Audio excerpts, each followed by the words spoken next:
ओम दुम दुर्गाय नमः। जय माता दी। तो दोस्तों, आपके अपने चैनल जय माँ कंजक में आपका बहुत बहुत स्वागत है। माता रानी की कृपा आप और आपके परिवार पर सदैव बनी रहे। तो दोस्तों, आज की वीडियो में हम माँ संतोषी के व्रत के बारे में विधि विधान, कथा व आरती जानेंगे, जो कि शुक्रवार के दिन रखा जाता है। अगर आपको ये वीडियो कहीं भी पसंद आए तो वीडियो को एक लाइक देकर चैनल को सब्सक्राइब करना ना भूलें। तो हम इस दिन की कुछ महत्व बातों को जान लेते हैं।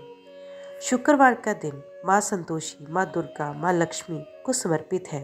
जो लोग 16 शुक्रवार तक विधि विधान और भक्ति भाव माँ संतोषी का व्रत करते हैं, माँ उनके घर में धन धान्य और खुशियों की बरसात करती है।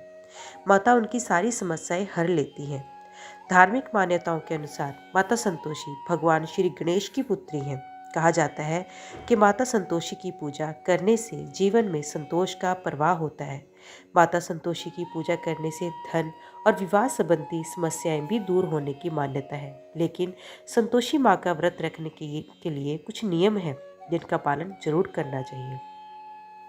हिंदू धर्म में सुख, शांति और वैभव का प्रतीक माना जाता है। शुक्रवार का व्रत शुक्ल पक्ष के प्रथम शुक्रवार से शुरू किया जाता है, लेकिन ध्यान रखें, पितृपक्ष में किसी भी व्रत की शुरुआत नहीं करनी चाहिए। यदि आप पहले से व्रत कर रहे हैं तभी पितृपक्ष में व्रत रख सकते हैं। अब हम इसकी शुक्रवार के व्रत की पूजा विधि भी जान लेते हैं। शुक्रवार को प्रातःकाल ब्रह्म मुहूर्त में उठकर स्नान आदि से निवृत्त होकर लाल वस्त्र धारण करें। पूजा गृह में माँ संतोषी की चित्र कलश स्थापित कर पूजा करें। पूजा में गुड़, चना, कमल का फूल, फल, दूर्वा, अक्षत, नारियल, फल माता को अर्पित करें। माँ को लाल चुनरी उड़ाएं। आखिर में आरती अर्चना और प्रसाद भेंट करें। शाम के समय एक बार फिर से आरती करने के बाद ही व्रत का पारण करें और भोजन ग्रहण करें। इस दिन अपने गरीबों और जरूरतमंदों को भोजन जरूर कराएं और दक्षिणा दें। कुछ नियम ऐसे हैं जो बहुत ही सख्त होते हैं, जिनका सख्ती से पालन भी करना चाहिए। जैसे कि विधि विधान से व्रत करना काफ़ी नहीं है, व्रत पूरा होने पर उसका सही तरीके से उद्यापन करना भी ज़रूर करें, वरना व्रत का पूरा फल नहीं मिलता। संतोषी माता के व्रत में कभी भी ना तो खट्टी चीज़ें खाएं और ना ही शुक्रवार के दिन घर में लाएं।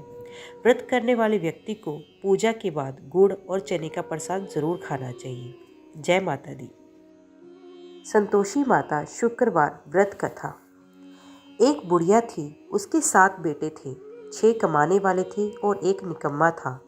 बुढ़िया माँ 6 बेटों की रसोई बनाती, भोजन कराती और कुछ जूठन बचती तो वे 7वें को दे देती थी। परंतु वे बड़ा भोला भाला था, मन में कुछ विचार नहीं करता था। एक दिन वे बहू से बोला, देखो मेरी माँ को मुझ पर कितना प्रेम है। वे बोली, क्यों नहीं, सबका जूठा बचा हो जो तुमको खिलाती है। वे बोला, ऐसा नहीं हो सकता है, मैं जब तक आंखों से ना देख लूं मान नहीं सकता। बहू ने हंसकर कहा, देख लोगे तब मानोगे। कुछ दिन बाद त्योहार आया। घर में 7 प्रकार के भोजन और चूरमे के लड्डू बने। वे जांचने को सिर धुकने का बहाना कर पतला वस्त्र सर पर ओढ़े रसोई घर में सो गया। वे कपड़े में से सब देखता रहा। 6 भाई भोजन करने आए। उसने देखा, माँ ने उनके लिए सुंदर आसन बिछा नाना प्रकार की रसोई परोसी और आग्रह करके उन्हें जमाया। वे देखता रहा। 6 भोजन कर उठे, तब माँ ने उनकी जूठी थाली में से लड्डुओं के टुकड़े उठाकर एक लड्डू बनाया। जूठन साफ कर बुढ़िया माँ ने उसे पुकारा, बेटा 6 भाई भोजन कर गए, अब तू ही बाकी है, उठ, तू कब खाएगा। वे कहने लगा, माँ मुझे भोजन नहीं करना, मैं अब परदेश जा रहा हूँ। माँ ने कहा, कल जाता हो तो आज चला जा। वे बोला, हाँ आज ही जा रहा हूँ। ये कहकर वे घर से निकल गया। चलते समय स्त्री की याद आ गई। वे गौशाला में कंडे थाप रही थी। वहाँ जाकर बोला, दोहा हम जावे परदेश आवेंगे कुछ काल, तुम रहो संतोष में धर्म अपनो पाल। वे बोली, जाओ पिया आनंद से हमारे सोच हटाए, राम भरोसे हम रहे ईश्वर तुम्हें सहाय। 2 निशानी अपनी देख धरू में धीर, सुधी मत हमारी बिसारियो रखियो मन गंभीर। वे बोला, मेरे पास तो कुछ नहीं, ये अंगूठी है सो ले लो और अपनी कुछ निशानी मुझे दे दो। वे बोली, मेरे पास क्या है, ये गोबर भरा हाथ है। ये कहकर उसकी पीठ पर गोबर के हाथ की थाप मार दी। वे चल दिया। चलते चलते दूर देश पहुंचा। वहाँ एक शाहूकार की दुकान थी। वहाँ जाकर कहने लगा, भाई मुझे नौकरी पर रख लो। शाहूकार को ज़रूरत थी। वो बोला, रह जा, लड़के पूछा, तनख्वाह क्या दोगे? शाहूकार ने कहा, काम देखकर दाम दूंगा।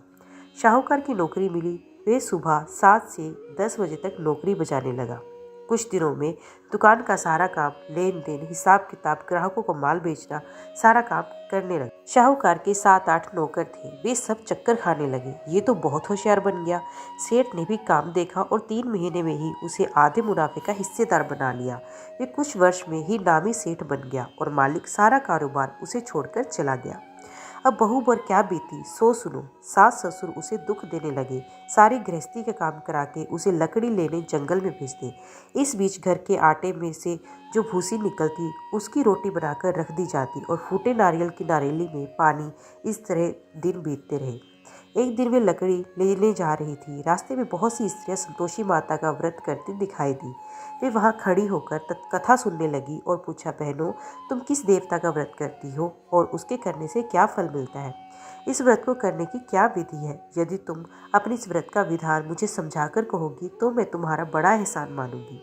तब उनमें से एक स्त्री बोली, सुनो, ये संतोषी माता का व्रत है। इसके करने से निर्धनता, दरिद्रता का नाश होता है, लक्ष्मी आती है, मन की चिंताएं दूर होती है, घर में सुख होने से मन को प्रसन्नता और शांति मिलती है, निपुति को पुत्र मिलता है, प्रीतम बाहर गया हो तो शीघ्र घर आवे, कंवारी कन्या को मनपसंद वर मिले, राजद्वारे में बहुत दिनों से मुकदमा चल रहा हो खत्म हो जावे, कलह क्लेश की निवृत्ति हो, सुख शांति हो, घर में धन जमा हो, पैसा जायदाद का लाभ हो, रोग दूर हो जावे तथा और जो कुछ मन में कामना हो सब संतोषी माता की कृपा से पूरी हो जावे। इसमें संदेह नहीं।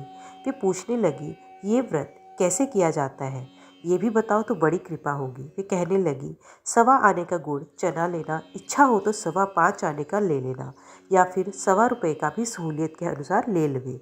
बिना परेशानी और श्रद्धा व प्रेम से जितना भी बन पड़े सवाया लेना। प्रत्येक शुक्रवार को निराहार रहकर कथा सुनना, इसके बीच क्रम टूटे नहीं, लगातार नियम पालन करना। सुनने वाला कोई न मिले तो घी का दीपक जला उसके आगे या जल के पात्र को सामने रखकर कथा कहना, परंतु नियम न टूटे।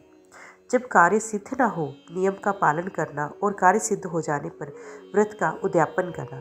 3 मास में माता फल पूरा करती है। यदि किसी के ग्रह खोटे भी हों तो भी माता वर्ष भर में कार्य सिद्ध करती है।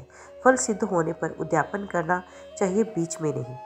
उद्यापन में 2.5 से आटे का खाजा तथा इसी परिमाण से खीर तथा चने का साग करना। 8 लड़कों को भोजन कराना, जहाँ तक मिले देवर जेठ भाई बंधु के हो, ना मिले तो रिश्तेदारों और पास पड़ोसियों को बुलाना, उन्हें भोजन करा यथा शक्ति दक्षिणा दे माता का नियम पूरा करना। उस दिन घर में खटाई न खाना। ये सुन बुढ़िया की लड़की की बहू चल दी। रास्ते में लकड़ी के बोझ को बेच दिया और उन पैसों से गुड़ चना ले माता के व्रत की तैयारी कर आगे चली गई और सामने मंदिर देखकर पूछने लगी, ये मंदिर किसका है? सब कहने लगे, संतोषी माता का मंदिर है। ये सुनकर माता के मंदिर में जाकर चरणों में लौटने लगी। दीन हो विनती करने लगी, माँ, मैं निपट अज्ञानी हूँ, व्रत के कुछ भी नियम नहीं जानती, मैं दुखी हूँ। हे माता जगत जननी, मेरा दुख दूर कर, मैं तेरी शरण में हूँ। माता को दे आई। एक शुक्रवार बीता कि दूसरे को उसके पति का पत्र आया और तीसरे शुक्रवार को उसका भेजा हुआ पैसा आ पहुंचा। ये देख जेठ जेठानी मुंह सिकोड़ने लगे, इतने दिनों में इतना पैसा, इसमें क्या बढ़ाई। लड़के ताने देने लगे। काकी के पास पत्र आने लगे, रुपया आने लगा। अब तो काकी की खातिर पड़ेगी, अब तो काकी बोलने से भी नहीं बोलेगी। बेचारी सरलता से कहती, भैया कागज आवे रुपया आवे, हम सब के लिए अच्छा है। ऐसा कहकर आंखों में आंसू भरकर संतोषी माता के मंदिर में मातेश्वरी के चरणों में गिरकर रोने लगी। माँ, मैंने तुमसे पैसा कब मांगा है? मुझे पैसे से क्या काम है? मुझे तो अपने सुहाग से काम है। मैं तो अपने स्वामी के दर्शन मांगती हूँ। तब माता ने प्रसन्न होकर कहा, जा बेटी, तेरा स्वामी आवेगा। ये सुनकर खुशी से बावली होकर घर में जाकर काम करने लगी। अब संतोषी माँ विचार करने लगी, इस भोली पुत्री को मैंने कह तो दिया तेरा पति आवेगा, पर कैसे? वे तो इसे स्वप्न में भी याद नहीं करता। उसे याद दिलाने को मुझे ही जाना पड़ेगा। इस तरह माताजी उस बुढ़िया के बेटे के पास जा स्वप्न में प्रकट हो कहने लगी, शाहूकार के बेटे सो रहा है या जागता है? वे कहने लगा, माता सोता भी नहीं जागता भी नहीं हूँ, कहो क्या आ गया है? माँ कहने लगी, तेरे घर बार कुछ है कि नहीं? वे बोला, मेरे पास सब कुछ है, माँ बाप है, बहू है, क्या कमी है? माँ बोली, भोले पुत्र, तेरी बहू घोर कष्ट उठा रही है, तेरे माँ बाप उसे त्रास रहे हैं, वे तेरे लिए तरस रही है, तो उसकी सुध ले। वे बोला, हाँ माता जी, ये तो मालूम है, परंतु जाऊं तो जाऊं कैसे? परदेश की बात है, लेन देन का कोई हिसाब नहीं, कोई जाने का रास्ता नहीं आता। कैसे चला जाऊं? माँ कहने लगी, मेरी बात मान। सवेरे नहा धोकर संतोषी माता का नाम ले, घी का दीपक जला, दंडवत कर दुकान पर जा बैठ। देखते देखते सारा लेन देन चुक जाएगा, जमा का माल बिक जाएगा, साज होते होते धन का भारी ढेर लग जाएगा। अब सवेरे जल्दी उठ, भाई बंधुओं से सपने की सारी बात कहता है। वे सब उसकी अनसुनी कर दिल्लगी उड़ाने लगते हैं। कभी सपने भी सच होते हैं। एक बूढ़ा बोला, देख भाई, मेरी बात मान। इस प्रकार झूठ साज करने के बदले देवता ने जैसा कहा है वैसा ही करने में तेरा क्या जाता है? अब बूढ़े की बात मानकर वे नहा धोकर संतोषी माता को दंडवत घी का दीपक जला दुकान पर जा बैठता है। थोड़ी देर में क्या दिखता है कि देने वाले रुपया लाने लगे, लेने वाले हिसाब लेने लगे। कोठे में भरे सामान के खरीदार नकद दाम दे सौदा करने लगे। शाम तक धन का भारी ढेर लग गया। मन में माता का नाम ले, चमत्कार देख प्रसन्न हो घर ले जाने के वास्ते गहना कपड़ा सामान खरीदने लगा। यहाँ काम से निपट तुरंत घर को रवाना हुआ। वे बेचारी जंगल में लकड़ी लेने जाती है। लौटते वक्त माता जी के मंदिर में विश्राम करती है। वे तो उसके प्रतिदिन रुकने का जो स्थान ठहरा। धूल उड़ती देख वे माता से पूछती है, हे माता, ये धूल कैसे उड़ रही है? माता कहती है, पुत्री, तेरा पति आ रहा है। अब तू ऐसा कर, लकड़ियों के 3 बोझ बना ले, एक नदी के किनारे रख और दूसरा मेरे मंदिर पर और तीसरा अपने सर पर। तेरे पति को लकड़ियों का गट्ठर देख मोह पैदा होगा। वे यहाँ रुकेगा, नाश्ता पानी खाकर माँ से मिलने जाएगा। तब तू लकड़ियों का बोझ उठाकर जाना और चौक से गट्ठर डालकर जोर से आवाज़ लगाना, लो सासू जी, लकड़ियों का गट्ठर लो, भूसी की रोटी दो, नारियल के खेपड़े में पानी दो, आज मेहमान कौन आया है? बहुत अच्छा, माता जी से कहकर वे प्रसन्न मन से लकड़ियों के 3 गट्ठर ले आई। एक नदी के किनारे पर एक माता जी से मंदिर पर रखा। इतने में मुसाफिर आ पहुंचा। सूखी लकड़ी देख उसकी इच्छा उत्पन्न हुई कि हम यहीं पर विश्राम करें और भोजन बनाकर खा पीकर गांव जाएं। इसी तरह रुककर भोजन बना विश्राम करके गांव को गया। सबसे प्रेम से मिला। उसी समय सर पर लकड़ी का गट्ठर लिए वे उतावली सी आती है। लकड़ियों का भारी बाज आंगन में डालकर जोर से 3 बार आवाज देती है, लो सासू जी, लकड़ियों का गट्ठर लो, भूसी की रोटी दो, आज मेहमान कौन आया है? ये सुनकर उसकी सास बाहर आकर अपने दिए हुए कष्टों को भुलाने हेतु कहती है, बहू ऐसा क्यों कहती हो? तेरा मालिक ही तो आया है, आ बैठ, मीठा भात खा, भोजन कर, कपड़े गहने पहन। उसकी आवाज़ सुन उसका पति बाहर आता है। अंगूठी देख व्याकुल हो जाता है। माँ से पूछता है, माँ ये कौन है? माँ कहती है, बेटा यही तेरी बहू है। आज 12 वर्ष हो गए जब से तू गया है, तब से सारे गांव में जानवर की तरह भटकती फिरती है। घर का कामकाज कुछ करती नहीं, 4 पहर आकर खा जाती है। अब तुझे देख भूसी की रोटी और नारियल के खोपड़े में पानी मांगती है।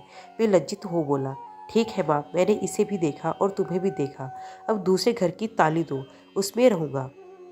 अब माँ बोली, ठीक है बेटा, जैसी तेरी मर्जी हो सो कर। ये कह ताली का गुच्छा पटक दिया।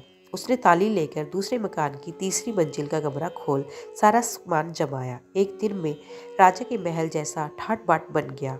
अब क्या था, बहुत सुख भोगने लगी। इतने में शुक्रवार आया। उसने अपने पति से कहा, मुझे संतोषी माता का व्रत का उद्यापन करना है। उसका पति बोला, अच्छा, खुशी से कर लो। वे उद्यापन की तैयारी करने लगी। जिठानी के लड़कों को भोजन के लिए कहने गई। उन्होंने मंजूर किया, परंतु पीछे से जिठानी ने अपने बच्चों को सिखाया, देखो रे, भोजन के समय सब लोग खटाई मांगना, जिससे उसका उद्यापन पूरा ना हो। लड़के झीमने आए, खीर खाना पेट भर खाया, परंतु बाद में खाते कहने लगे, हमें खटाई दो, खीर खाना हमको नहीं भाता, देखकर अरुचि होती है। वे कहने लगी, भाई, खटाई किसी को नहीं दी जाएगी, ये तो संतोषी माता का प्रसाद है। लड़के उठ खड़े हुए, बोले, पैसा लाओ। भोली बहू कुछ जानती नहीं थी, उन्हें पैसे दे दिए। लड़के उसी समय हट करके इमली खटाई लेने और खा गए। ये देखकर बहू पर माताजी ने कोप किया। राजा के दूत उसके पति को पकड़कर ले गए। जेठ जेठानी मनमाने वचन कहने लगी, लूट लूट कर धन इकट्ठा कर लाया है, अब सब मालूम पड़ जाएगा जब जेल की मार खाएगा। बहू से ये वचन सहन नहीं हुए। रोती हुई माता जी के मंदिर में गई और कहने लगी, हे माता, तुमने क्या किया? हंसाकर अब भक्तों को रुलाने लगी। माता बोली, बेटी, तूने उद्यापन करके मेरा व्रत भंग किया है। इतनी जल्दी सब बातें भूल गई। वे कहने लगी, माता भूलती तो नहीं, ना कुछ अपराध किया, मैंने तो भूल से लड़कों को पैसे दिए थे, मुझे क्षमा करो, मैं फिर तुम्हारा उद्यापन करूंगी। माँ बोली, अब भूल मत करना। वे कहती है, अब भूल नहीं होगी, अब बतलाओ वे कैसे आवेंगे। माँ बोली, जा पुत्री, तेरा पति तुझे रास्ते में आता मिलेगा। वे निकली, राह में पति आता मिला। वे पूछती है, तुम कहाँ गए थे? वे कहने लगा, इतना धन जो कमाया है उसका टैक्स राजा ने मांगा था, वे भरने गया था। वे प्रसन्न हो बोली, भला हुआ, अब घर चलो। घर गए। कुछ दिन बाद फिर शुक्रवार आया। वे बोली, मुझे फिर माता का उद्यापन करना है। पति ने कहा, करो। बहू फिर जेठ के लड़कों को भोजन को कहने गई। जेठानी ने एक दो बातें सुनाई और सब लड़कों को सिखाने लगी, तुम सब लोग पहले ही खटाई मांगना। लड़के भोजन से पहले कहने लगे, हमें खीर नहीं खानी, हमारा जी बिगड़ता है, कुछ खटाई खाने को दो। वे बोली, खटाई किसी को नहीं मिलेगी, आना है तो आओ। वे ब्राह्मण के लड़के लाकर भोजन कराने लगी। यथाशक्ति दक्षिणा की जगह एक एक फल उन्हें दिया। संतोषी माता प्रसन्न हुई। माता की कृपा होते ही 9वें मास में उसके चंद्रमा के समान सुंदर पुत्र प्राप्त हुआ। पुत्र को पाकर प्रतिदिन माता जी के मंदिर को जाने लगी। माँ ने सोचा, ये रोज आती है, आज क्यों ना इसका घर चलूं, इसका आसरा देखूं तो सही। ये विचार कर माता ने भयानक रूप बनाया। गुड़ चने से चना सना मुख, ऊपर मूंद के समान होठ, उस पर मक्खियां भिन भिन कर रही थी। देहली पर पैर रखते ही उसकी सास चिल्लाई, देखो रे, कोई चुड़ैल डाकिन चली आ रही है, लड़कों इसे भगाओ, नहीं तो किसी को खा जाएगी। लड़के भगाने लगे। चिल्लाकर लड़की खिड़की बंद करने लगी। बहू रोशनदान में से देख रही थी। प्रसन्नता से पगली बन चिल्लाने लगी, आज मेरी माता जी मेरे घर आई है। वे बच्चे को दूध पीने से हटाती है। इतने में सास का क्रोध फूट पड़ा। वे बोली, रांड देख कर क्या उतावली हुई है, बच्चे को पटक दिया। इतने में माँ के क्रोध प्रताप से लड़के ही लड़के नजर आने लगे। वे बोली, माँ, मैं जिसका व्रत करती हूँ वे संतोषी माता है। इतना कहकर झट से सारे किवाड़ खोल दिए। सबने माता जी के चरण पकड़ लिए और विनती कर कहने लगे, हे माता, हम मूर्ख हैं, अज्ञानी हैं, तुम्हारे व्रत की विधि हम नहीं जानते, व्रत भंग कर हमने बड़ा अपराध किया है, जगमाता आप हमारा अपराध क्षमा करो। इस प्रकार माता प्रसन्न हुई। बहू को प्रसन्न हो, जैसा फल दिया वैसा माता सबको दे, जो पड़े उसका मनोरथ पूर्ण हो। बोलो संतोषी माता की तेरी सदा ही जय, तेरी सदा ही जय, तेरी सदा ही जय। संतोषी माता की आरती। जय संतोषी माता मैया, जय संतोषी माता, अपने सेवक जन को सुख संपत्ति दाता। ओम जय संतोषी माता। सुंदर चीर सुनहरी माँ धारण किनो, हीरा पन्ना दब के तन श्रृंगार लीनो। ओम जय संतोषी माता। गेरू लाल घटा शबि बदन कमल सोहे, मंद हंसत करुणामय त्रिभुवन मन मोहे। ओम जय संतोषी माता।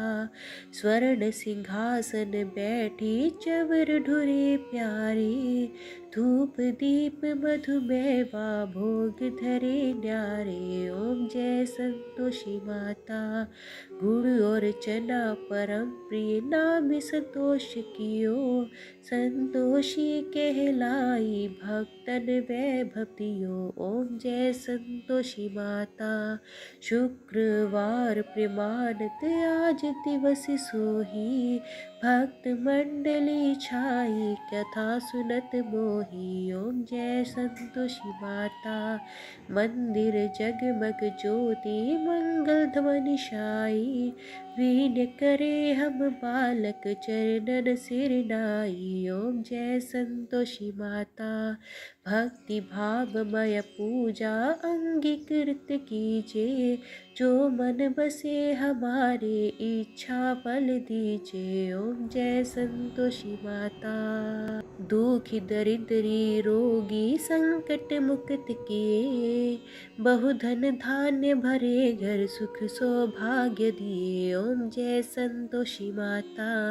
ध्यान धर्यो जो नर तेरो, मन वांछित फल पायो, पूजा कथा श्रवण कर घर आनंद आयो। ओम जय संतोषी माता। शरण गहे की लज्जा राखियो जगदम्बे, संकट तू ही निवारे दयामयी अम्बे। ओम जय संतोषी माता।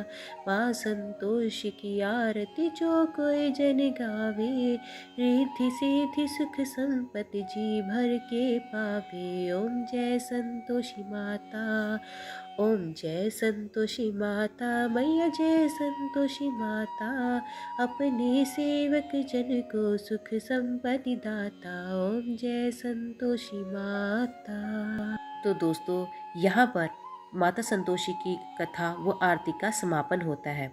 आपको ये कथा कैसी लगी? प्लीज़ वीडियो को लाइक कीजिएगा, चैनल को सब्सक्राइब कर बेल आइकन ज़रूर दबाइएगा।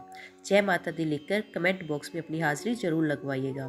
तो मिलते हैं अगली कथा के साथ, तब तक के लिए देखते व सुनते रहिए जय माँ कंजक, जय माता दी।